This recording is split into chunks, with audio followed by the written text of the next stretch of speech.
Hello.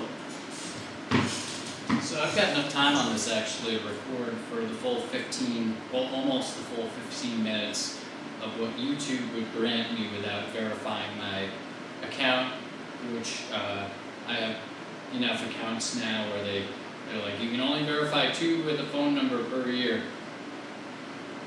But Amon Amarth is maybe my second favorite band. And as I said in the other video, Megadeth is the first probably, but Amon Amarth, oh boy. I did listen to The Serpent's Trail yesterday, because I had mentioned it in my book RPG Life, and I mentioned how great of a song it was and blah blah blah. And it was really great. I mean, Amon Amarth, you think death metal, and especially if you haven't listened to death metal, it's actually like kind of scary. It's like for me, it was like, oh man, I would be actually afraid. Like it'd be like, I don't want to listen to that. Like it's scary. And some death metal is sort of like that. Like your Morbid Angel, that's very abrasive. Perhaps the most metal song of all time. And the song that you might not want to listen to actually really is, it's a high quality song and a high quality album, but Blasphemy, where it sings about the one sin that cannot be you redeemed from, I'm not even going to say it actually, but if you want to look it up, something to do with the Holy Ghost. And so Morbid Angel, but even Morbid Angel isn't like that scary. I guess with something like Cannibal Corpse, it's like a little scarier. But thinking back on it, I'm not sure what like death metal music I've listened to where it's like, oh, that was actually like scary, like I was fearful.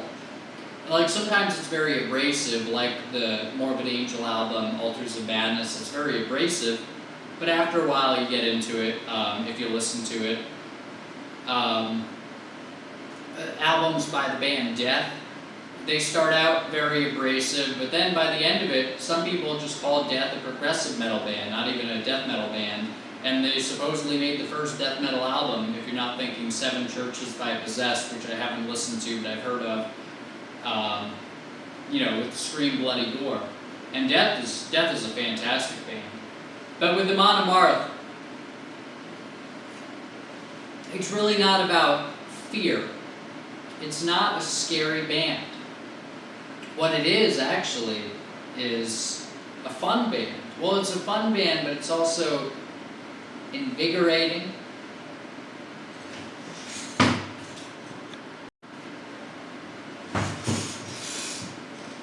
Like, they start off where it's almost like mood music. It's almost like, like the first couple albums, it's more kind of formless and kind of like a little bit along the lines of like there's a Megadeth song like Back in the Day, or there's a song on their Soldier On their newer album. There are sort of metal songs where it feels like a journeying song, like you're continuing on, like da-da-da, like it is kind of marching, but it's almost like riding a horse. It's like a galloping kind of thing.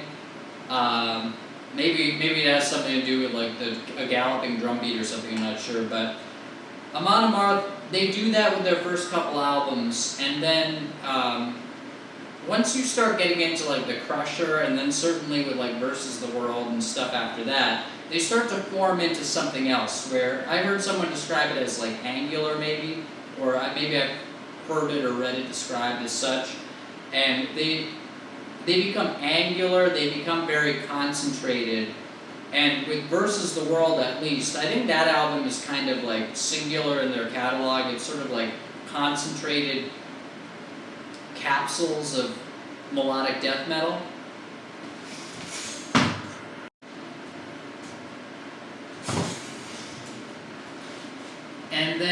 And that's a great album, but that takes a little while to get into.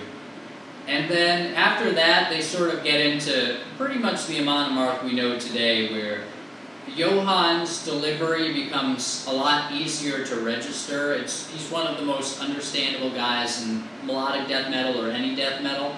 And then also the compositions become more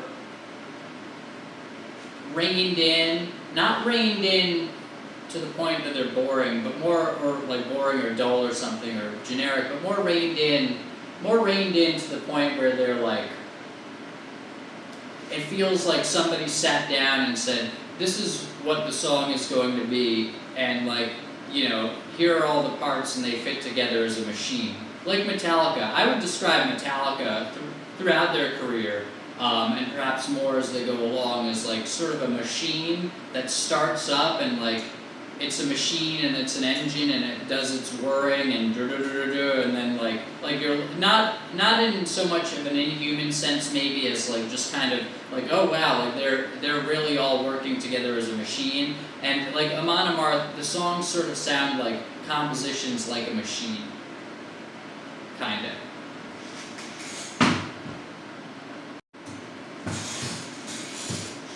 And it's very emotional. It's very, it's just like the Amon Amarth music, they really have, they have a progression through their discography where they do become more approachable. But the approachability actually isn't like, I guess in some sense it's a little watering down, but before it gets a little watering down, it actually just kind of is more of like a coming into their own, like a forming. And then maybe like a forming to the point where now it's at least without listening a few times, like with the Great Heathen Army, it can sound like, oh, it's just Amon Amarth doing the Amon Amarth stuff. But with their first album, Once Sent from the Golden Hall, their first, studio mainstream album, whatever, before demos or whatever, I have a demo or two, like Thor Rises or whatever, and then there's another one or something on my Versus the World edition. But yeah, Amon Amarth, it just, Matt, delete everything from or after yeah.